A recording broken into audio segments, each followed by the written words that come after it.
주로 성경 공부 시작하겠습니다. 먼저 다 같이 기도하시겠습니다. 사랑하는 하나님, 은혜를 감사드립니다. 이 시간도 우리들에게 주님의 말씀을 배울 수 있는 시간을 주셔서 감사드립니다. 주님께서 말씀으로 세상을 창조하시고 멸망에 빠져가는, 또 멸망당할 수밖에 없는 우리를 구원하여 주시고, 또 우리들에게 힘을 주시고 은혜를 내려주시오니, 사랑하는 하나님, 이 시간도 주님의 말씀을 통해 우리들의 믿음이 새로워지고 마음이 새로워지고 삶이 변화되며 주님의 권능을 힘입어 하나님의 선하신 뜻을 이루어드리고 우리들도 가장 가치 있고 보람된 인생을 살아나갈 수 있도록 은혜로 인도하여 주시옵소서. 오늘은 특별히 석개오가 주님을 만나고 구원의 길을 가게 된 사건을 함께 배우려고 합니다. 주님께서 말씀 속에 우리들을 만나주시고 주님의 진리로 우리를 충만히 채워주시옵소서. 우리가 함께 모여 토의하며 의견을 나누지 못하지만 각자 주님으로부터 받은 말씀을 묵상하며 그 말씀이 우리들의 삶에 잘 적용이 되어 우리들의 삶을 변화시키는 능력 있는 말씀이 되도록 하나님께서 간섭하시고 역사하여 주시옵소서. 주님 은혜의 모든 것을 의지하옵고 예수님 이름으로 기도드리옵나이다. 아멘.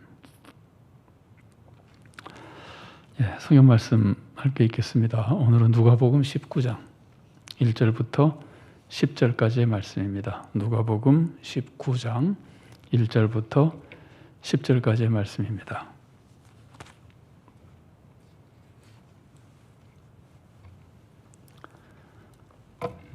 제가 봉독해 드리겠습니다. 예수께서 여리고로 들어가 지나가시더라. 삭개오라 이름하는 자가 있으니 세리장이요 또한 과부라, 또한 부자라. 그가 예수께서 어떠한 사람인가 하여 보고자 하되 키가 작고 사람이 많아 할 수 없어 앞으로 달려가서 보기 위하여 돌 무화과 나무에 올라가니 이는 예수께서 그리로 지나가시게 되미러라. 예수께서 그곳에 이르사 쳐다보시고 이르시되 삭개오야 속히 내려오라. 내가 오늘 네 집에 유하여야 하겠다 하시니 급히 내려와 즐거워하며 영접하거늘 무사람이 보고 수군거려 이르되 저가 죄인의 집에 유하러 들어갔도다 하더라. 삭개오가 서서 주께 여짜오되 주여 보시옵소서. 내 소유의 절반을 가난한 자들에게 주겠사오며 만일 누구의 것을 속여 빼앗은 일이 있으면 네 갑절이나 갚겠나이다. 예수께서 이르시되 오늘 구원이 이 집에 이르렀으니 이 사람도 아브라함의 자손이미로다. 인자가 온 것은 잃어버린 자를 찾아 구원하려 함이니라. 아멘. 자, 오늘 본문을 잘 이해하도록 돕기 위해서 우리가 본문의 문맥을 한번 살펴보겠습니다. 배경도 물론 조금 살펴봐야 되지만 사회적인 배경도 잠깐 살펴보기로 하고 우선은 문맥을 좀 살펴보겠습니다.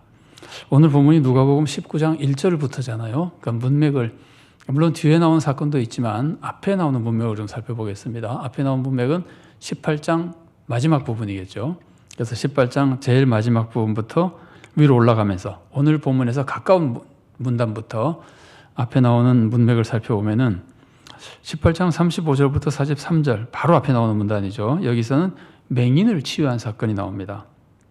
근데 맹인을 치유한 사건에서 맹인들이 예수님께 도와달라고 부르짖고 예수님께서는 그들을 그들 이제 고쳐주시는데 고쳐주실 때 이렇게 말씀하십니다.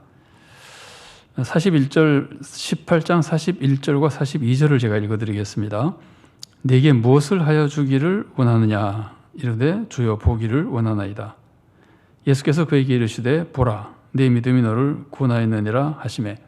그러니까 맹인의 눈을 치유해 준 사건인데 이 사건이 보여주는 것은 예수님을 믿음으로 치유받은 겁니다. 예수님은 치유의 구주이시고 이 사람은 예수님을 믿음으로써 치유받았습니다. 그러니까 믿음이 강조된 사건입니다.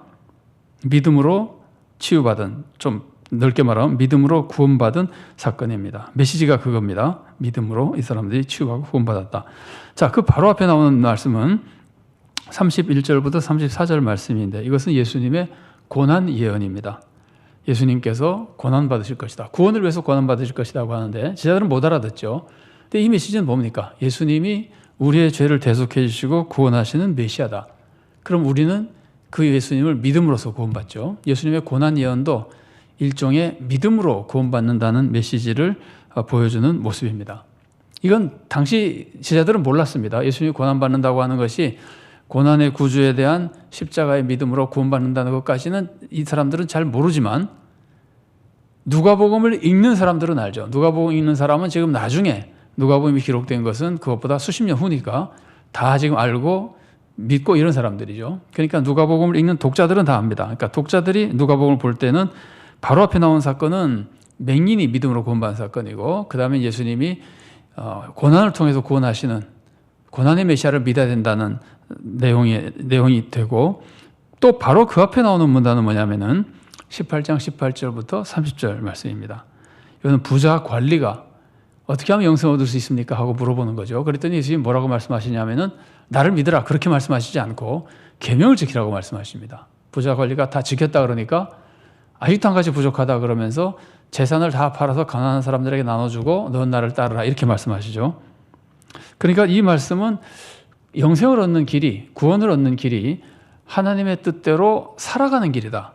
재산으로 어려운 것을 나눠주고 악을 행하지 않고 예수님을 따르고 이런 것들입니다. 물론 예수님을 믿으라고 하는 내용도 포함이 되어 있긴 하지만, 따르라는 명령 안에 거의 포함되어 있긴 하지만, 여기서 집중적으로 강조된 것은 계명을 지키라고 말씀하신 것이나 재산을 다 팔아 가는 사람들에게 주라고 하신 것이나 이런 것들이 바른 삶에 대한 교훈입니다. 그래서 18장 18절부터 30절의 말씀은 구원의 길이 하나님 뜻대로 바르게 사는 것이다. 바르게 사는 것이 구원의 길이다.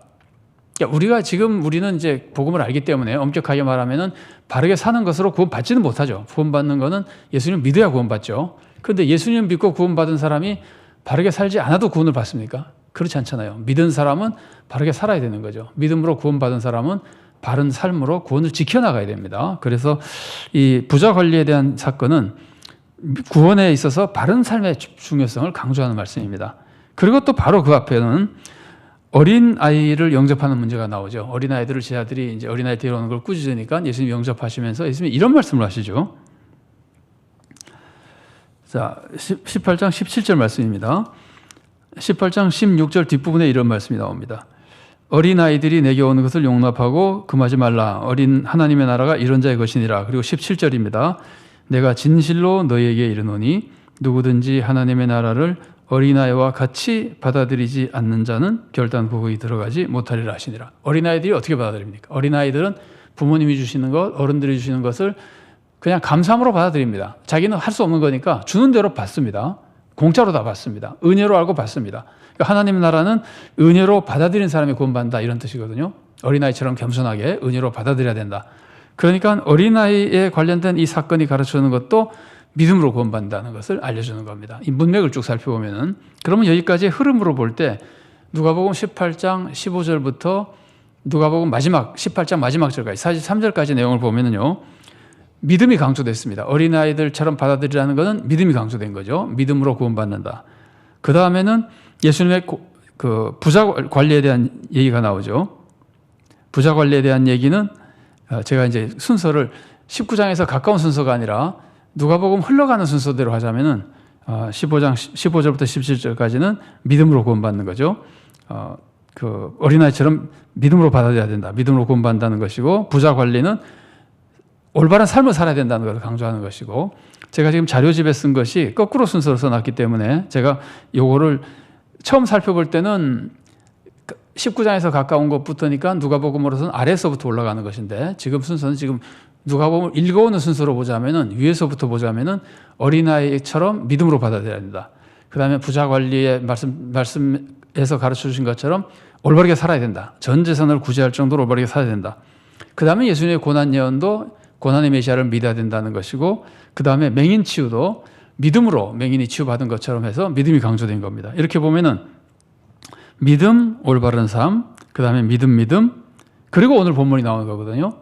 오늘 본문은 뭘 가르치는 겁니까? 미리 말씀이지만 삭개오에 대한 본문은 믿음도 강조되어 있으나 삭개오의 결단, 삭개오가 예수님을 믿은 다음에 결단하는 모습을 보여줌으로써 삭개오의 올바른 삶의 모습이 강조되어 있거든요. 물론 믿음도 나타납니다. 믿음도 나타나지만 오늘 본문은 이 흐름으로 볼 때 올바른 삶에 대한 것이 더 강조된 모습이라고 모습이라고 볼 수 있고, 그걸 놓고 보면은 오늘 흐름이, 미안합니다, 흐름으로 볼 때 그렇다는 것이 아니라 오늘 본문만 읽으면은 삭개오 사건을 보면은 예수님의 은혜도 나오고 삭개오의 결단도 나오는데, 이 삭개오의 결단을 우리가 중요하게 생각할 때, 물론 이 두 가지 메시지가 다 나옵니다. 예수님의 은혜와 삭개오의 결단이 나오는데, 삭개오의 결단이 오늘 우리들이 굉장히 중요한 메시지거든요. 이렇게 볼 때 믿음이 강조됐다가 올바른 삶이 강조됐다가, 믿음이 강조됐다가 또 올바른 삶이 강조됐다가, 그 하나씩만 나오는 건 아니지만 그렇게 번갈아 가면서 앞에 메시지에서 강조되지 않은 것들을 뒤에 메시지가 다시 강조함으로써 계속해서 보완해 가면서 신앙을 균형 있게 가르쳐주는 그런 말씀의 흐름이라고 볼 수 있습니다. 그 다음에 또 한 가지 굉장히 중요한 것이요, 이 삭개오 사건에서 첫 번째로 살펴본 것은 이 흐름으로 볼 때 믿음이 강조된 본문에서 본문 다음에 나오면서 믿음과 더불어 올바른 삶을 강조하고 있다. 맹인 사건은 결단이 없잖아요. 맹인은 그냥 치유받은 것 뿐이잖아요. 물론 하나님께 찬양은 했지만 치유받고 찬양했는데, 삭개오는 주님의 은혜를 받고 삶의 결단을 내리잖아요. 그래서 맹인 사건이 보여주는 것을 좀 더 보완해 주는 것이라고 볼 수 있습니다. 어떤 본문은 믿음을 강조하고, 어떤 본문은 믿음과 행위를 강조하고, 어떤 본문은 또 행위를 강조하고, 이러면서 본문이 쭉 흘러내려갈 때 사람들의 신앙을 항상 균형 있게 잡도록 알려주는 겁니다. 그래서 그게 첫 번째 흐름에 대한 내용이에요. 이 흐름 속에서 오늘 본문은 삶이 약해지지 않도록 믿음으로 은혜받은 사람, 은혜로 구원받은 사람에게 올바른 삶을, 결단을 또 중요하게 알려주고 있는 메시지가 있고, 그 다음에 또 한 가지는 어떤 문맥에서 볼 때 어떤 의미가 있냐면요, 부자 관리가 구원받을 때는 예수님이 전 재산을 팔아서 가난한 사람에게 나눠주라고 했잖아요. 그런데 이 삭개오 사건에서는 예수님이 삭개오 보고 전 재산을 팔아서 구제하라 그러지 않으십니다. 구제하라는 말 자체도 안 하십니다. 삭개오가 먼저 스스로 절반을 구제하겠다 그러니까 예수님이 그걸 기쁘게 그냥 받으십니다. 물론 절반을 구제한다는 것만 있는 건 아니고 조금 더 다른 내용도 있어요. 그런데 그 내용은 우리가 수치를 알 수가 없어요. 예를 들면 그 내용이 뭐냐면은 토색한 것이 있으면 4배나 갚겠다는 거거든요. 토색한 것이 없으면 하나도 안 갚을 거 아니에요.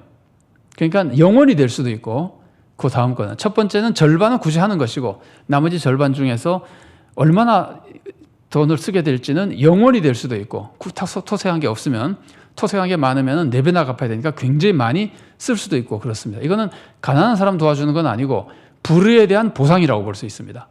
근데 그거는 이제 액수를 알 수 없는 것이기 때문에 제가 편의상 플러스 알파라고 써놨는데, 확실한 거는 절반으로 구제하는 겁니다. 근데 재미있는 거는 부자 관리에 대해서는 전 재산을 가지고 구제하라 그랬는데, 삭개오는 절반만 구제한다 그랬는데도 예수님이 좋아하시는 거예요. 기뻐하시는 거예요. 절반만 구제한다 그랬을 때 절반으로 안 된다, 전부 구제하라는 말씀하지 않으세요. 절반 구제하는 것으로 예수님께서 기뻐하세요. 그러니까 이 삭개오 사건은 무슨 역할을 또 한 가지 하느냐 하면은, 부자 관리에게 전 재산을 나눠주라고, 전 재산으로 구제하라는 말씀을 보완해주는 역할을 하는 겁니다. 이 부분은 우리가 나중에 좀 더 살펴보겠습니다. 그래서 이 문맥으로 볼 때 이렇게 쭉 흘러오면서 주제가 강조된 흐름을 우리가 하나 살펴보고, 그 다음에 부자 관리에게 예수님이 주신 말씀이 그 말씀이잖아요. 부자는 천국 가기 어렵다는 말씀이잖아요. 그런데 삭개오는 부자잖아요. 구원받았잖아요. 그러니까 부자가 구원받지 못한다는 그 말씀을 삭개오 사건은 보완해 준 역할을 하는 겁니다. 부자도 구원받을 수 있다. 어떻게 구원을 받을 수 있는가?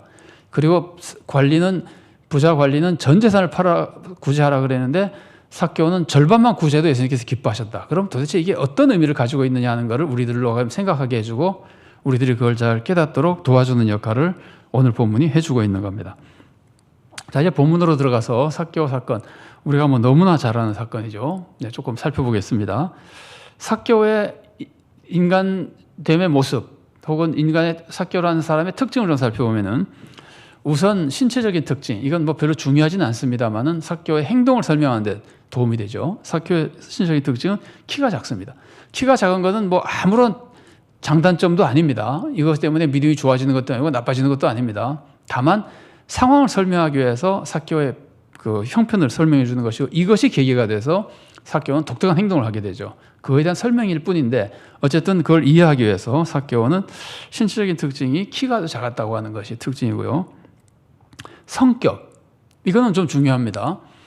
삭개오의 성품은 어떠냐? 그러면 삭개오는 굉장히 적극적이었습니다. 이것도 사실은 적극적이었기 때문에 구원받았다 그럴 수는 없어요.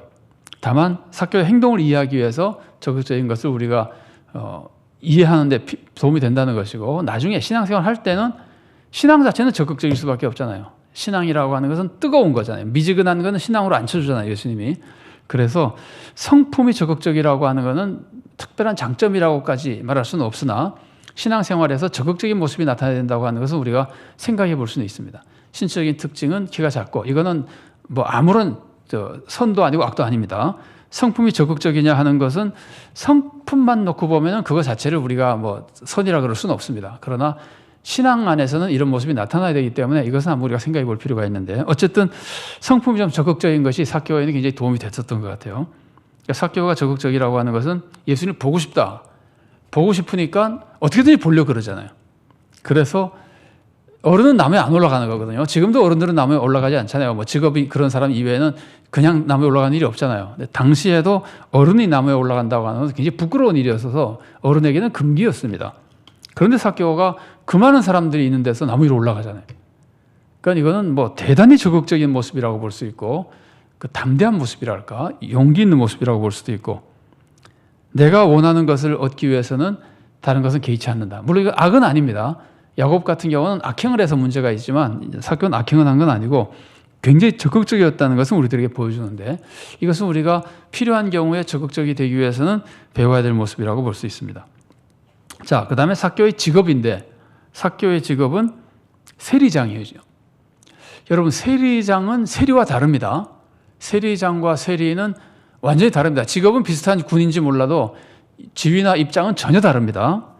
세리장이면서 이 사람은 굉장히 큰 부자였는데, 세리장이라고 하는 게 어떤 사람이었냐면요, 세리장은 로마 제도 하에서, 로마가 뭐 엄청나게 큰 나라잖아요. 그러니까 한 지역에 세리장이 된다고 하는 것은 그 지역의 세금을 맡기로, 로마에서 그 지역에서 세금을 얼마 받기를 원한다 그러면은 그 세금을 내가 모아서 로마에 바치기로 계약을 맺는 사람입니다. 우리 사회에서 흔히 말하자면 도급받는 것과 비슷합니다. 그래서 만일에 우리가 지금 서울에 산다고 해서 서울로 보면은 뭐 동대문구다. 동대문구의 세리장이라고 만일에 예를 들어서 그렇게 치면은 동대문구 세리장은요, 동대문구에서 바쳐야 될 세금 전체를 바치기로 로마와 계약 맺는 겁니다. 그리고 나서 자기가 자기 재량껏 세금을 매겨가지고 세금을 받아들이는 겁니다. 거둬들이는 겁니다. 그러면은 뭐 거둬들인 거에서 도급받은 거니까 계약된 건 바쳐야 될 거 아니에요. 만일에 뭐 어떻게 그냥 예를 들어서 동대문구에서 로마에 바치기로 세금 계약 맺은 것이 10억이다. 그러면 세금을 받아가지고 10억만 내면 나머지는 자기 수입이 되는 거예요. 15억을 거둬서 받을 수도 있고, 그 대신에 거두지 못할 수도 있잖아요. 사람들이 돈 없다고 세금 못 낼 수도 있잖아요. 그럼 자기 망하는 거예요. 그러니까 상당한 위험 요소도 가지고 있으나 이 사람들이 얼마나 그 대신에 악착같이 세금을 받아내겠습니까? 그래서 대개는 이제 거기서 세금을 많이 거둬들이고 부자가 되고 그러는 거죠. 그러니까 백성들이 보기에는 착취한 사람처럼 보이고, 이 성지, 하나님이 주신 하나님의 거룩한 땅에서 나온 재산을 로마에 갖다 바치는 매국노가 되기도 하고, 백성들의 입장은 백성을 착취하는 도둑놈이 되기도 하고, 굉장히 나쁜 사람으로 보이는 겁니다. 일단 그 제도상으로 볼 때, 그 나라 백성이 볼 때 나쁜 사람으로밖에 볼 수밖에 없는 거죠. 그게 이제 세리장입니다. 그러면 세리는 뭐냐면, 세리장이 고용한 사람들입니다. 세리장이 이제 세금을 모아가지고 로마에 바치고 나머지는 자기 수입으로 해야 될 거 아니에요. 그래서 고용한 사람이 세리입니다. 그럼 이제 세리들을 고용해서 그 사람들이 세금 받으러 이제 다니는 거죠. 그럼 세리는 세리대로 또 더 받아가지고 착보하고 막 이러겠죠. 그래서 이제 세리도 욕을 먹는데, 세리장은 그 가장 대표적인 사람이고, 그 중에서도 수입을 많이 얻어가지고 굉장히 부자고, 세리들은 사실은 별로 부자가 아니었다 그래요. 그 사람들도 뭐라 그럴까, 그 사회적인 지위로 하자면은 낮은 자리에서 일하면서 세금 받아내는 사람들이라 세리장만큼 이렇게 부자거나 그렇지는 않습니다. 세리장은 정말 부자입니다. 그러니까 삭개오는 그런 사람이라는 거예요. 삭개오의 특징입니다. 그다음 삭개오의 삶은 어땠느냐 하면은, 일단 사람들로부터 비난받았습니다.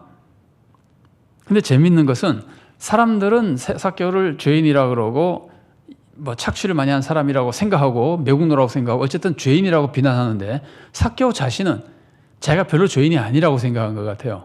사람들이 욕하는 건 알고 있었어도 특히 자기는 나름대로 바르게 살았다고 자부하고 있는 것 같아요. 근데 이게 그 삭개오가 진심으로 그렇게 믿고 있는 것인지 아니면 예수님 앞에서 허풍친 것인지는 알 수 없습니다. 그래도 삭개오가 뭐라 그러냐면 이렇게 말하잖아요. 내가 남에게 만일에 토착한 것이 있다면 남의 걸 착취하고 약탈하고 뭐 이제 강도직 같은 거죠. 남의 것을 하여튼 착취한 것이 있다면 악하게 뺏은 것이 있다면 네 갑절이나 갚겠습니다 그러잖아요. 네 배나 갚겠다 그러잖아요. 이 말을 예수님 앞에서 한 것은 별로 없다는 것을 암시하잖아요.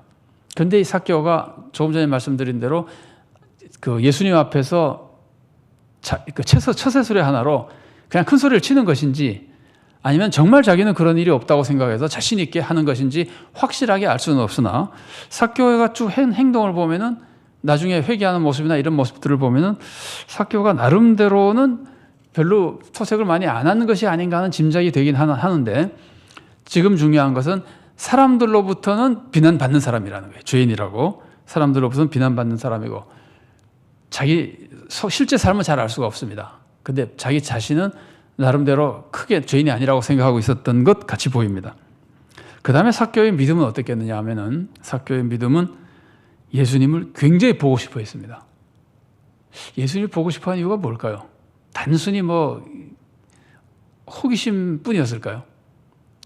그럴 수도 있으나 삭개오가 예수님을 보고 싶어 했고 예수님이 너희 집에 유하게 따를 때 굉장히 좋아하잖아요. 이거는 삭개오가 마음에 구원을 사모하고 있었다는 사람이라고 볼 수 있습니다. 사모한 사람이었다고 볼 수 있습니다. 삭개오가 예수님을 보고 싶어 한 것. 예수님이 왜 보고 싶겠어요? 예수님에 대한 소문을 들었을 거 아니에요. 그러니까 예수님에 대해서 이 사람도 메시아일이라는 기대를 했을 것 같아요. 그 당시 사람들이 그래서 많이 따라다녔으니까.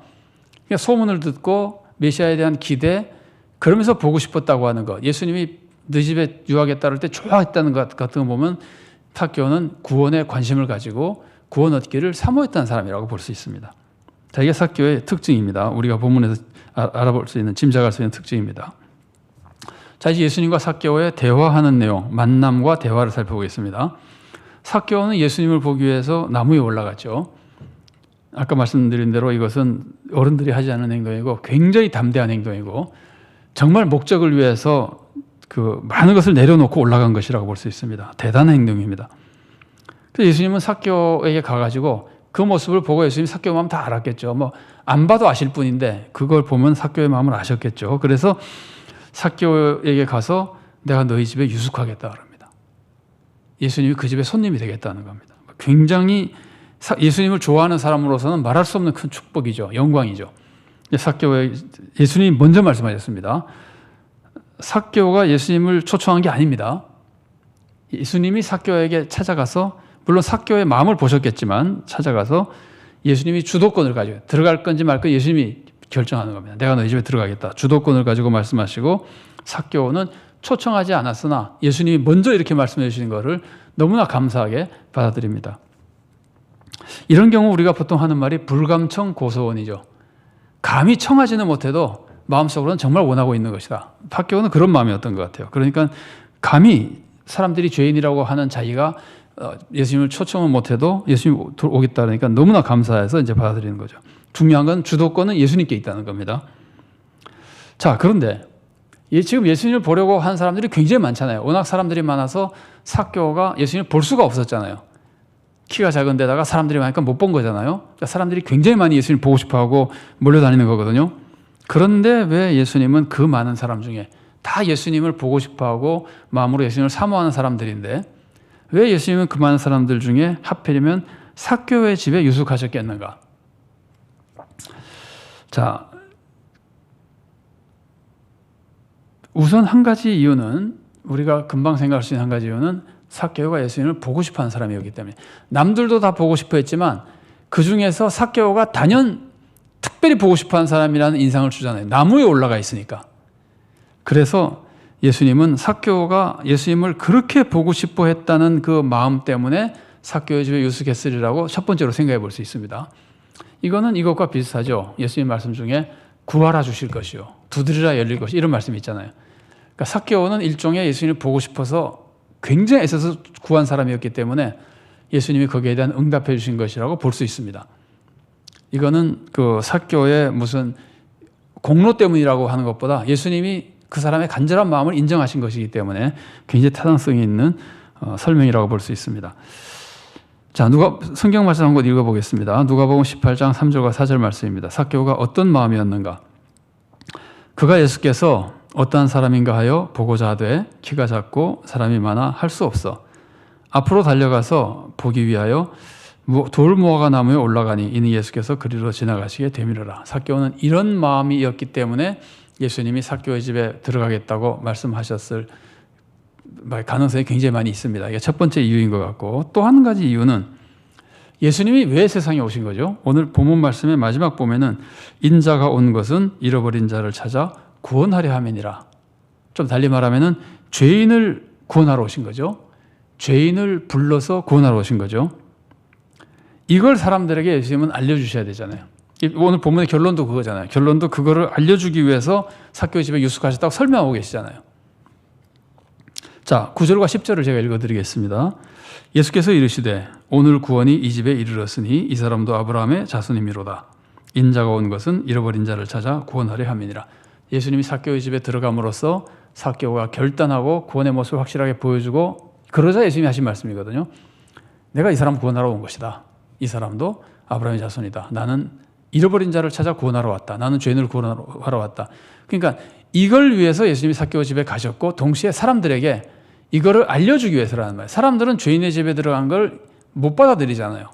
오히려 비난하고 이해하지를 못하잖아요.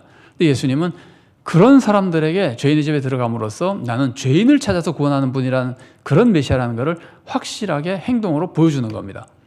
그러니까 첫 번째는 삭개오의 입장에서 볼 때는 삭개오가 예수님을 사모했기 때문에 예수님이 그 마음을 보시고 찾아가신 것이고, 먼저 가겠다고 하신 것이고, 두 번째는 삭개오라는 죄인의 집에 들어가야 예수님의 본래 메시아의 모습이 드러나기 때문입니다. 죄인을 구원하기도 하시고, 사람들에게 나는 죄인을 구원하는 메시아라는 것을 알려주기도 하시고, 그래서 죄인들을 찾아다니는 분이라고, 죄인들과 가까이 하는 분이라는 것을 알려주기도 하시고, 크게 이 두 가지 이유 때문에 예수님은 그 많은 사람 중에 삭개오의 집에 들어가시는 것으로 보입니다. 자, 예수님이 삭개오의 집에 들어가시니까 사람들과 삭개오는 각각 어떤 반응을 보입니까? 예수님이 삭개오에게 내가 너희 집에 들어가겠다. 그러니까 삭개오가 굉장히 좋아하죠. 그러면서 영접했습니다. 들어갔습니다. 그러자 사람들이 또다시 어떤 반응을 보이냐면은 무리들, 사람들과 삭개오의 반응을 좀 보겠습니다. 삭개오는 영접했고, 사람들은 예수님이 죄인의 집에 들어갔다고 수군거렸습니다. 이거 비난한 거죠. 그런데 삭개오가 특별한 행동을 하죠. 삭개오가 서서 두 가지 결단을 말합니다. 처음에 영접했고 사람들이 비난하고 있고, 그때 삭개오가 하는 것이 결단을 하는데 두 가지 결단을 합니다. 그런데 이 두 가지가 다 재산과 관련된 내용입니다. 근데 여기서 우리가 항상 오해하지 말아야 될 것은, 재산과 관련된 메시지를 줬다고 해서 재산에만 국한시킬 수는 없습니다. 재산이라고 하는 것이 사람이 살아가는데 제일 중요한 것 중에 하나잖아요. 그래서 재산에 관련된 메시지는 항상 다른 것과도 항상 연결해서 살펴볼 수 있습니다. 그러나 재산에 대해서 특별히 더 살펴봐야 되는 건 사실이에요. 왜냐하면 우리는 다른 것을 잘 하면서 재산에 대해서는 욕심을 포기하지 못하는 이유가 많이 있거든요. 그래서 누가복음은 재산에 관련된 교훈을 굉장히 많이 주고 있습니다. 올바른 삶에 대해서 가르치는 것으로 유명한 야고보서도 재산에 대한 교훈을 많이 주고 있습니다. 그러니까 재산이 올바른 삶에 있어서 굉장히 중요한 기준입니다. 우리가 올바른 삶의 기준을 여러 가지로 잡을 수 있어요. 그러나 그 중에 실질적인 삶에 있어서 가장 중요한 기준 중에 하나는 재산입니다. 왜냐하면 사람들이 삶에서 가장 중요한 것을 보통 재산이라고 볼 만큼 재산이 중요하기 때문입니다. 어쨌든 삭개오는 두 가지 결단을 하는데 둘 다 재산과 관련된 거예요. 첫 번째 결단은 재산의 절반을 가난한 사람에게 나눠주겠다는 것이고, 두 번째 결단은 남의 것을 토색한 것이 있으면 네 갑절이나 갚겠다, 네 배로 갚겠다 그러는 겁니다. 구약 성경에 보면은 그 도둑질한 것에 대해서 갚는 것에 대해서 출애굽기 22장 1절을 보면은 소를 도둑질했을 땐 5배를 갚으라 그러고, 양을 도둑질할 땐 4배를 갚으라 그래요.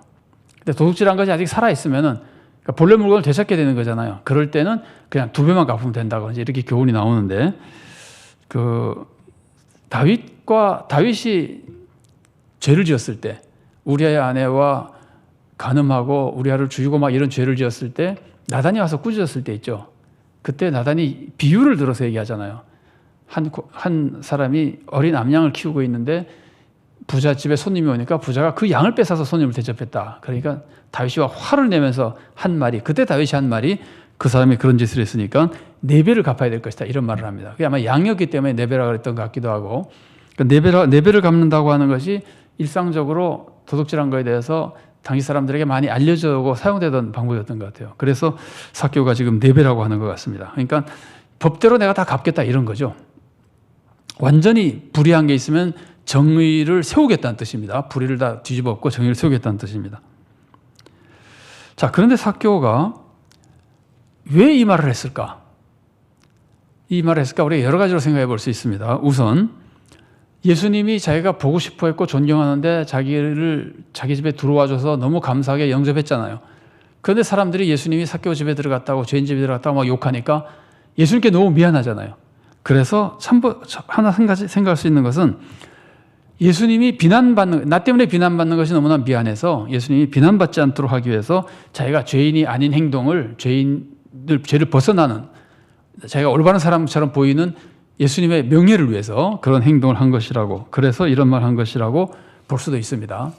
물론 이거 조금 포함되어 있겠죠. 전체는 아니라더라도 이런 마음도 볼 수 있고, 그 다음에 조금 다른 각도에서 보면요, 비슷하지만 조금 다르게 보면은 예수님이 내 집을 방문하셨잖아요. 내가 메시아라고 생각하던 분이 우리 집에 들어왔잖아요.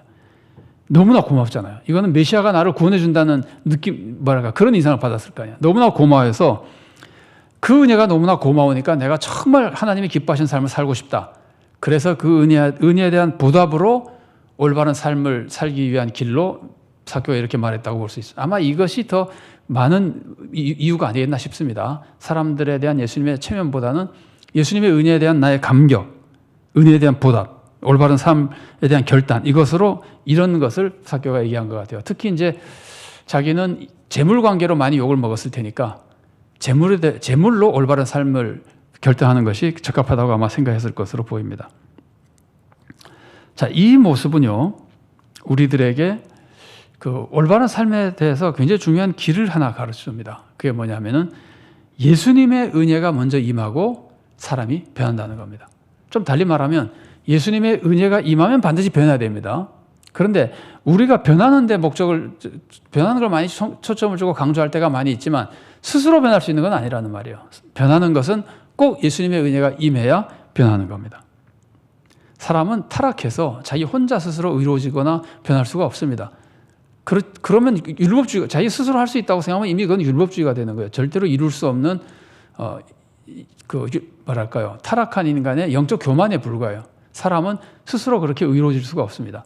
주님의 은혜가 임하면 그때 우리가 변화되고 주님의 은혜에 감사하며 주님 뜻대로 사는 사람으로 바뀌어 나갈 수 있는 겁니다. 삭개오 사건은 이제 그런 것을 우리들에게 보여준다고 볼 수 있습니다. 그래서 여기서 중요한 것은 예수님의 은혜가 중요합니다. 그러니까 예수님의 은혜에 초점을 맞출 수도 있어요. 그러나 삭개오 이야기 전체가 우리들에게 주는 이미지나 강조점은 삭개오의 결단. 은혜는 많은 사람들이 받는데 은혜를 받고 왜 결단을 안 하느냐? 그런 사람들이 너무 많잖아요. 죽은 믿음이 되어버리고. 그러니까 결단을 오히려 더 강조하는 것으로 볼 수도 있는데, 어쨌든 여기서 중요한 건 이 2가지 메시지입니다. 예수님의 은혜가 먼저고, 은혜 받으면 반드시 결단해야 되고. 자, 그러면은 이 모습을 통해서 예수님이 삭개오를 변화시킨 모습을 생각해 보면은, 삭개오를 변화시키는 직접적인 원인은 예수님의 은혜인데, 예수님의 은혜가 어떻게 임한 거예요? 예수님의 은혜가 예수님이 직접 삭개오를 영접해 주시는 행동으로 임한 겁니다.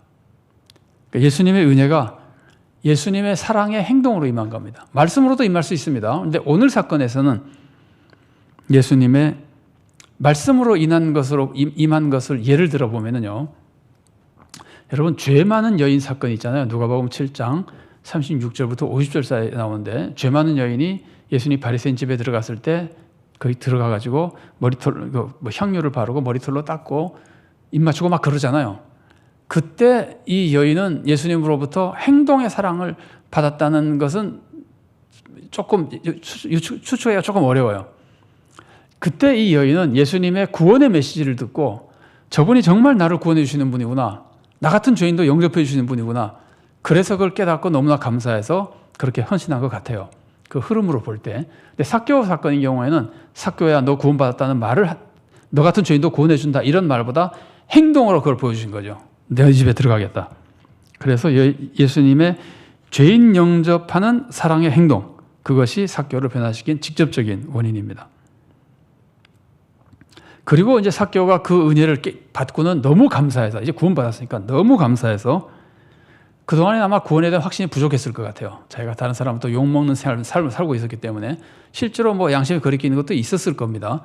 그러니까 자신이 없었는데 예수님이 집에 들어오시고 구원해 주신다는 걸 느끼니까 그 너무나 깊은 감사와 감격으로 삭개오는 이제 구원받은 사람답게 살고 싶은 마음이 생긴 거예요.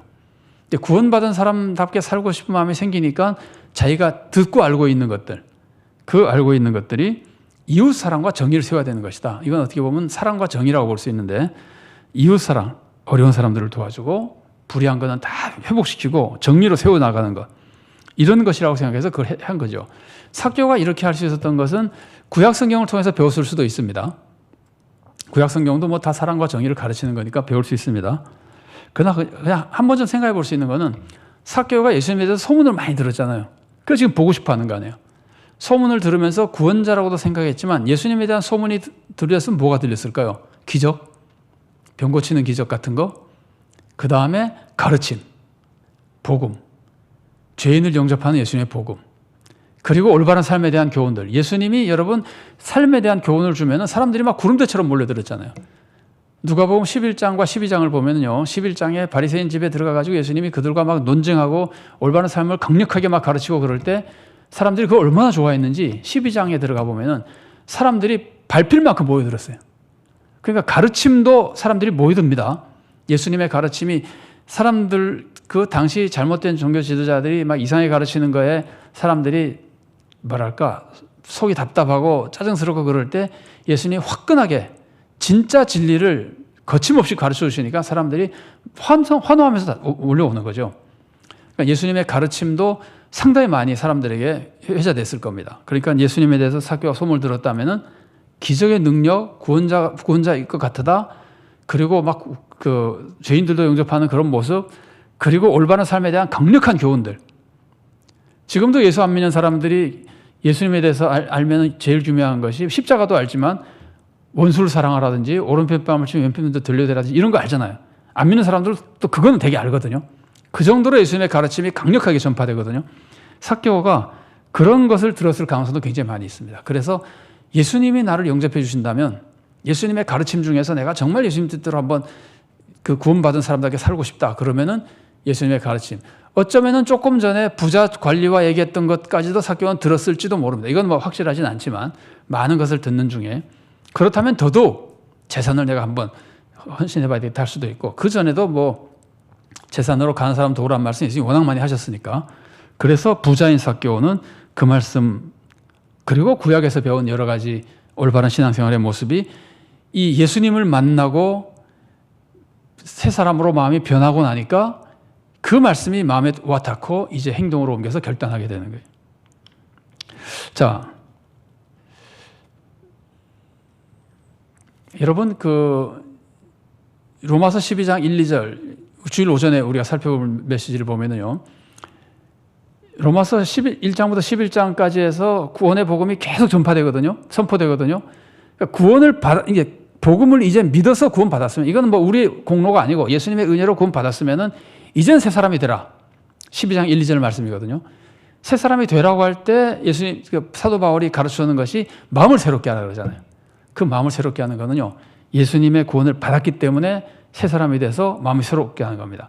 마음이 새로워지기도 하고, 새로워졌다 자꾸 흔들리면 내가 결단해서 새롭게 해야 됩니다. 계속해서. 마음을 새롭게 하면은 율법이 이해가 되는 겁니다. 삭개오가 그동안에 구약을 아무리 많이 알아도 안 했잖아요. 근데 왜 지금 하느냐 하면은 예수님의 은혜를 받고 마음이 새로워지고 정말 예수님을 사랑하게 되고 예수님 뜻대로 살고 싶은 마음이 생기니까 그 율법이 이해가 되는 거예요. 내 마음에 와 닿는 거예요. 그래서 행동하는 거예요. 그래서 로마서 12장 1, 2절에 보면은 마음을 새롭게 하여 변화를 받아 하나님의 기뻐하시고 선하시고 기뻐하시고 온전하신 뜻이 무엇인지를 분별하라. 새 사람이 되고 새 마음을 품고 하나님의 뜻을 알게 되고, 그러면 그 새 마음에 새 뜻을 깨달은 것으로 하나님의 뜻으로 살게 되는 겁니다. 삭개오의 모습도 사실은 그런 의미에서는 로마서 12장 1절과 2절이 보여주는 그 메시지를 삭개오의 변화와 행동에서 보여준다고 볼 수 있습니다. 자, 계속해서 보겠습니다. 6번입니다. 예수님은 삭개오의 어떤 모습을 보고 그가 구원을 받았다고 선포하십니까? 어떤 모습을 보고 그러죠? 예수님을 영접하는 모습이 아닙니다. 우리 집에, 너희 집에 가겠다 그러니까 주님 우리 집 좀 곤란합니다. 거부하는 게 아니라 기쁘게 받아들이잖아요. 근데 이 영접하는 것도 큰 축복이고 믿음이거든요. 믿음의 모습이거든요. 그런데 예수님은 그때 선포하지 않고 받아들인 후에, 예수님 모신 후에 삭개오가 결단을 말할 때 예수님이 선포하시는 거예요. 재산의 반을 가난한 사람이 나눠주고 토색한 것은 4배나 갚겠습니다. 결단하니까 예수님이 구원을 선포해 주시는 겁니다. 자, 그러니까 삭개오가 결단한 후에 예수님이 구원을 선포해 주신 것은, 예수님을 구원하러 오셨습니다. 구원하기 위해서 은혜를 베풀어 주시고 그 집에 들어가셨습니다. 그럼에도 불구하고 구원의 선포를 하신 것은 결단한 후라는 말이에요. 그게 믿음의 증거이기 때문에 그렇거든요. 자, 이 모습에서 삭개오의 결단에 대해서 예수님이 선포하신 이 모습에서 우리가 몇 가지 배울 것들을 생각해 본다면은, 먼저 회개의 모습입니다. 회개라고 하는 것은 하나님을 안 믿던 사람들이 하나님을 믿는 게 회개인데, 회개는 반드시 삶의 변화로 나타나야 된다는 거예요. 나 이제부터 나 하나님 믿겠습니다 그러면은, 처음 믿을 때는 마음으로 믿는 거죠. 마음으로 믿었다고 말하는 거죠. 그러나 시간이 지나면서는 행동으로 나타나야죠. 삶이 변해야죠.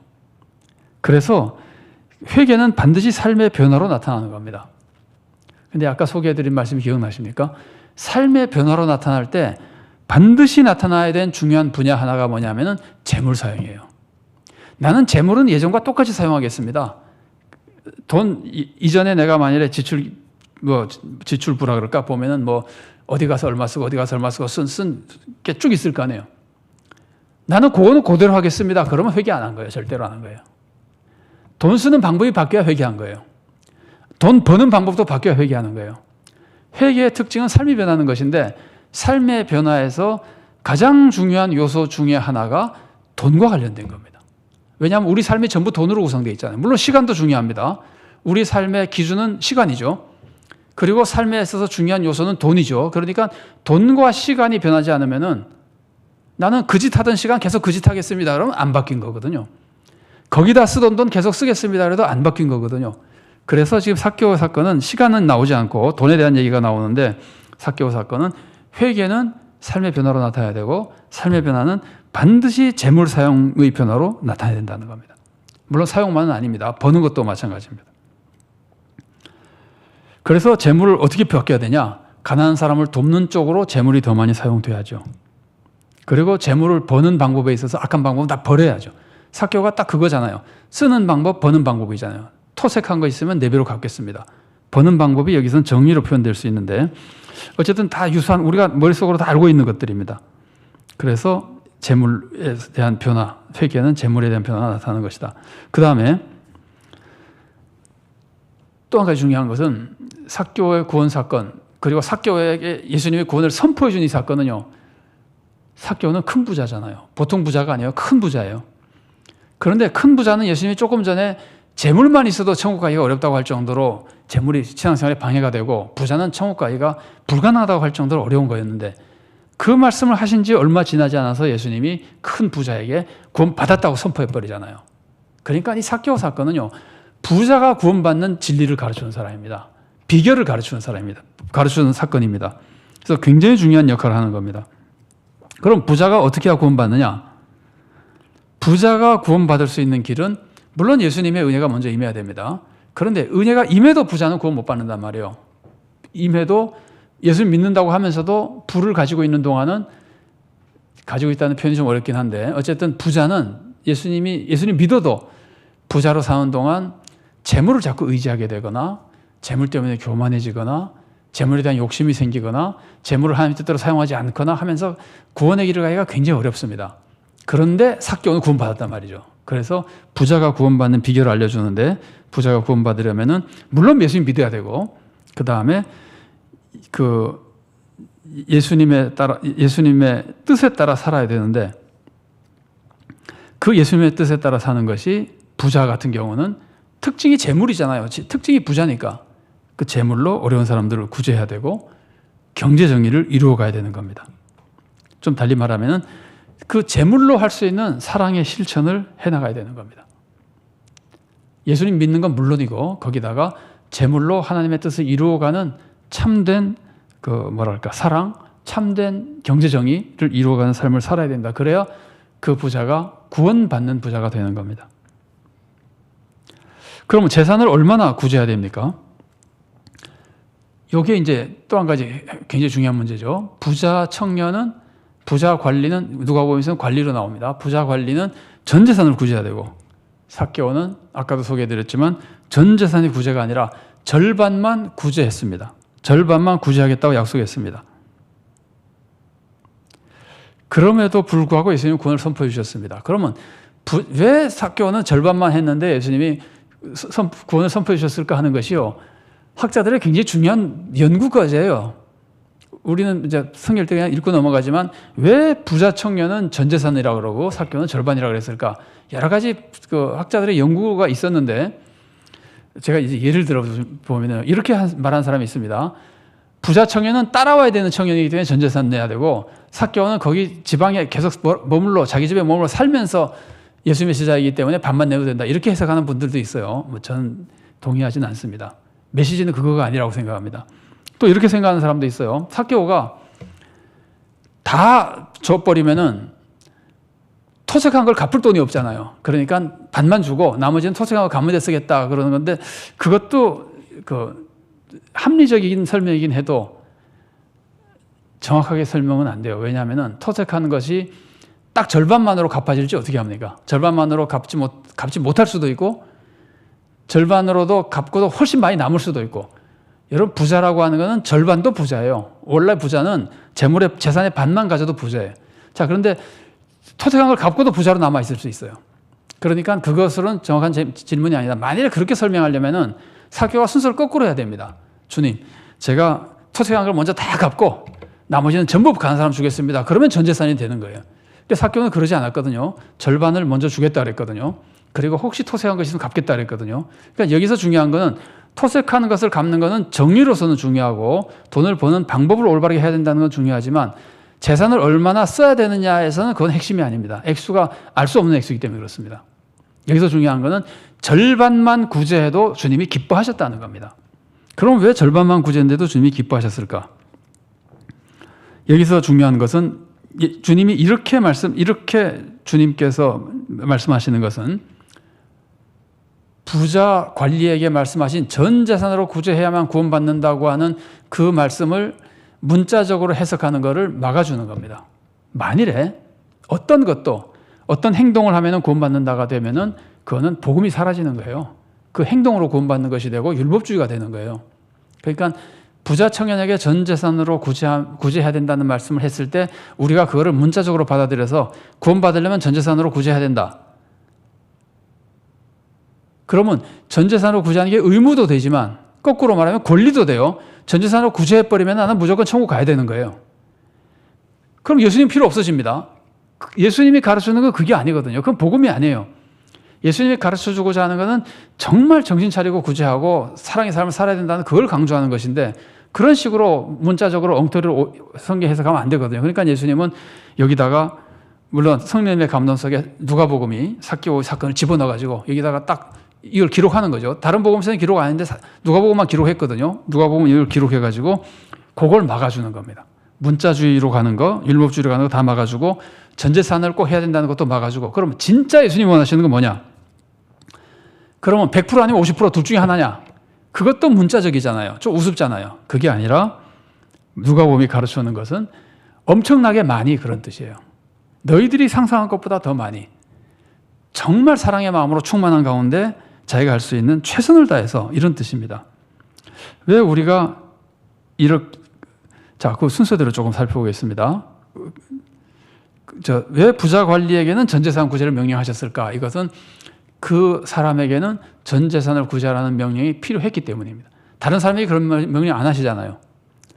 포괄적으로 말씀하신 적이 있어도 오는 사람마다 다 그래야 구원받는다고 하지 않잖아요. 이 사람에게 딱 그러잖아요. 그러니까 이 사람에게는 그 메시지가 필요한 겁니다. 그 메시지를 듣고 자기의 부족함을 깨닫고 정말 마음을 새롭게 해야 되기 때문에, 그래서 더군다나 이제 이 사람은 재물이 굉장히 심각한 시험거리였던 것 같습니다. 그래서 시험거리를 이기도록 과격한 예수님께서 말씀을 주셨는데, 이 사람에게는 꼭 필요해서 그 명령을 주셨지만 그 명령이 모든 사람에게 문자적인 율법주의화 되면 안 된다, 공로주의가 되면 안 된다는 뜻에서 지금 조금 전에 소개해드린 대로 삭개오 사건을 통해 가지고 절반으로도 지금 구원받게 해주는 거거든요. 구원받는다는 것을 인정해 주는 거거든요. 그러면 여기서 절반이나 전부가 무엇을 의미할까 하면은, 이게 문자적으로 받지 않으면은요, 관용적으로 생각할 때 전부도 엄청나게 많이, 절반도 엄청나게 많이입니다. 여러분 살다가 이런 말씀을 해보시거나 들으신 적이 많이 있을 거예요. 누가 예를 들면 이런 소문을 얘기하잖아요. 아무개가 뭐 이런 짓을 했대. 그러면은 그럴 리가 없는데, 내가 생각할 때 그럴 리가 없는데, 그래서 물어보잖아요. 아, 누가 그래? 그러면은 다 그러던데 뭐 그러니. 다 그러긴 뭘 다 그럽니까? 몇 사람이 그랬겠죠. 근데 우리는 그걸 다 그런다는 표현을 굉장히 많이 써요. 다들 뭐 어쩐다고. 그래서 이럴 때 다라고 하는 말은 문자적 100%가 아니라 많은 사람, 혹은 뭐 다수, 혹은 절대 다수, 뭐 여러 가지 이미지로 쓰이는데 보통 이거 관용적으로 쓰는 겁니다. 다 그런다. 그래서 다 그런다고 해서 그걸 거짓말이라 그럴 수는 없고, 그건 그냥 관용적인 표현이라고 볼 수 있습니다. 근데 물론 예수님이 이 부자에게 그런 뜻으로, 이 부자에게는 지금 굉장히 중요한 메시지가 필요하기 때문에 문자적으로 예수님 말씀하신 건 맞습니다. 그러나 그 메시지가 우리들에게 적용될 때는 100%의 문자주의가 되는 것이 아니라 예수님의 말씀의 의미를 생각할 때는 굉장히 많이라는 의미를 해석하는 것이 오히려 맞다는 말이에요. 왜냐하면 예수님이 100%도 말씀하셨지만 50%도 말씀하셨잖아요. 그럼 절반은 뭘 의미하느냐? 절반도 굉장히 많다는 걸 의미할 때 많이 사용돼요. 자, 성경 말씀을 한 곳 읽어보겠습니다. 마가복음 6장 23절입니다. 이게 지금 헤롯 안티파스가 살로메가 춤췄을 때 약속하는 거거든요. 이제 뭐 주겠다고 뭐 하면서 한 얘기거든요. 그런데 이렇게 말합니다. 또 맹세하기를 무엇이든지 내가 내게 구하면 내 나라의 절반까지라도 주리라 하거든. 나라를 다 주겠다 그러지 않고 절반까지라도 주겠다는 것은 무지하게 많이 준다는 거잖아요. 에스더도 이런 말 듣죠. 절반이라도 주겠다. 이거는 솔직히 말해서 절반 달라 그러면 안 줄 겁니다. 안 줄 정도가 아니라 반역자라고 죽여버릴지도 모릅니다. 달라 그럴 수 없습니다. 그럼에도 불구하고 이런 말 하는 것은 내가 줄 수 있는 최대한 준다는 뜻으로 굉장히 많이 준다는 뜻이거든요.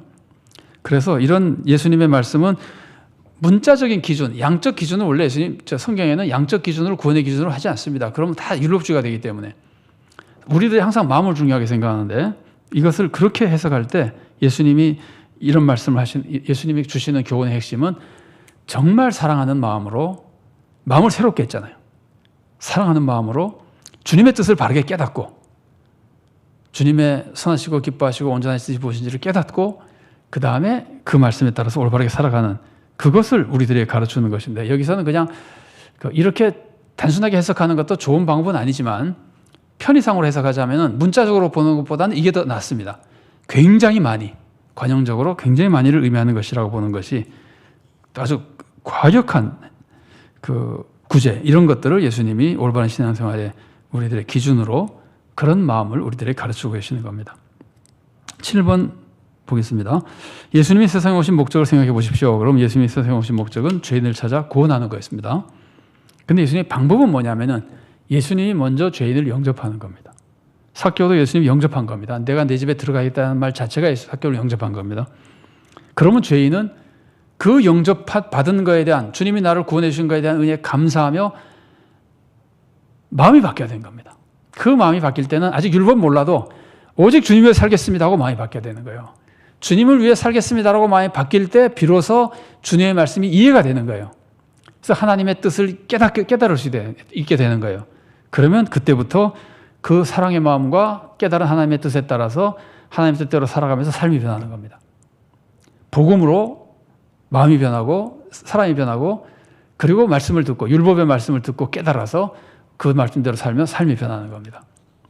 자, 그거는 주일 오전 예배에 말씀 나누는 것과 굉장히 비슷한 메시지인데 이 본문도 그런 메시지를 우리들에게 아울러 줍니다. 자, 우리 삶에 적용하기 위한 토의를 좀 살펴보겠습니다. 1번입니다. 나는 예수님을 만나기 위해 노력한 적이 있습니까? 삭개오가 굉장히 노력했죠. 우리는 정말 예수님 만나기 위해 노력했는가?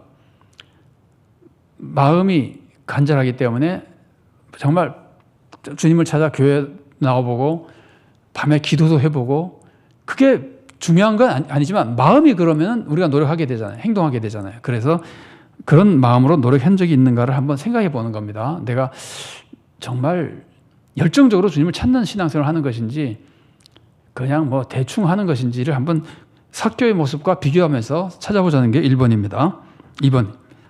내가 만난 예수님은 어떤 분입니까? 삭개오가 만난 예수님이 어떤 분이었죠? 기가 막히는 사랑의 분이었죠. 죄인인 자기를 영접하는 분이었죠. 그래서 삭개오가 막 삶이 바뀌어버렸잖아요. 내가 만난 주님이 어떤 분이었는지 생각해 보시고 예를 들면 두려운 주님일 수도 있고 사랑의 주님일 수도 있고 세밀하고 섬세한 분일 수도 있고 자상한 분일 수도 있고 뭐 무서운 분일 수도 있고 여러 가지 주님의 모습이 우리가 생각할 수 있습니다. 근데 생각해 보고 삭개오가 만난 주님의 모습, 본문이 가르치는 모습과 한번 비교해 보시면서 주님의 모습을 올바르게 잘 찾도록 노력하면 좋을 것 같습니다. 3번입니다. 내가 신앙생활을 하며 결단한 것 중 3가지를 말씀해 주십시오. 삭개오는 오늘 본문에서 2가지 결단했습니다. 나는 무엇을 결단한 적이 있는가?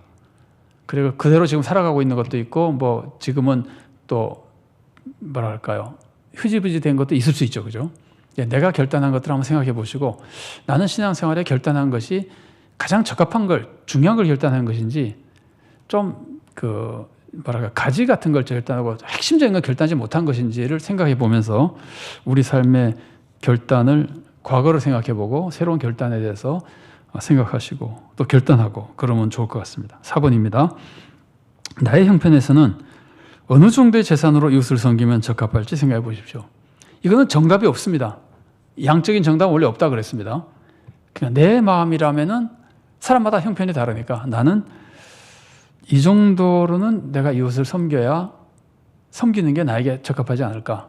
하나님의 은혜가 이렇고 내 삶이 이런데 이런 것들을 한번 생각해 보시고 참 이게 어려운 일입니다. 부담되는 일이긴 하지만 이런 생각도 안 해본다고 하는 성경 안 읽은 것이나 비슷합니다. 그러니까 성경 읽었으니까 이런 생각도 해보고 마음에 감동이 되는 대로 또 실행도 해보고 하다가 힘들면은 또 약해질 수도 있겠으나 그래도 꼭 생각해보고 또 실천해 나가고 그러면 우리가 말씀을 읽고 하나님의 은혜가 임하고 삶이 변하는 축복을 누리게 될 겁니다. 자, 같이 한번 기도하시겠습니다. 기도 후에 축도로 오늘 성경 공부 마치겠습니다. 사랑의 하나님 감사합니다. 이 시간도 주님께서 보여주신 모습, 주님께서 하신 말씀, 주님 만난 사람들의 변화 이런 것들을 살펴봤습니다. 저희들은 주님 만났는데도 주님 믿고 구원을 얻었는데도 변하지 않아 답답할 때가 많이 있습니다. 사랑의 하나님, 우리가 주님을 바로 알고 바르게 만나고 주님의 은혜를 체험하고 우리의 마음이 주님을 사랑하며 주님 뜻대로 살기로 결단하는 마음으로 충만해지도록 도와주시옵소서. 그런 마음이 먼저 생겨야, 마음이 먼저 변해야 주님의 말씀을 받아들일 수 있고 율법을 이해할 수 있고 그대로 살고 싶어지고 살 수 있는 능력이 생기고 삶이 변하고 산 믿음이 되며 하나님의 뜻을 이루어드리는 복된 신앙인이 될 수 있을 줄로 아오니 주님 우리들에게 주님의 감동 속에 그런 참된 성도로 성장하도록 은혜 내려주시고 우리 교회도 참된 교회로 성장하도록 은혜 내려주시고 하나님께 영광이며 우리들에게 구원이 되고 세상의 구원에 축복을 끼쳐주는 좋은 성도가 되고 복된 교회가 되도록 우리를 인도하여 주시옵소서.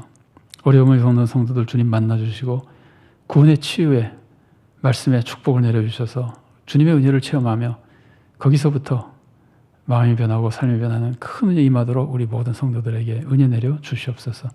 주님께 모든 것을 맡기옵고 예수님 이름으로 기도드리옵나이다. 아멘. 주 예수 그리스도의 은혜와 하나님의 사랑과 성령의 교통하심이 우리를 구원하신 주님의 은혜에 감사하며 그 감격 속에 주님을 사랑하는 마음으로 충만해져서 우리의 마음이 새로워지고 그 안에서 주님의 뜻을 밝히 알고 삶이 변화되며 결단하며 재물로도 하나님의 뜻을 이루어드리는 바른 삶을 살아가며 그래서 주님의 뜻을 이루어드리고 주님으로부터 진정한 축복과 칭찬을 받는 복된 성도로 살아가기를 사모하는 사랑하는 주님의 귀한 모든 자녀들 머리 위에 그들의 가정과 하는 모든 사역과 생업 위에 주님께서 세우신 서울산정연 교회 위에 또한 한국교회와 이 나라의 민족 위에 지금부터 영원까지 함께 계시기를 간절히 축원하옵나이다. 아멘.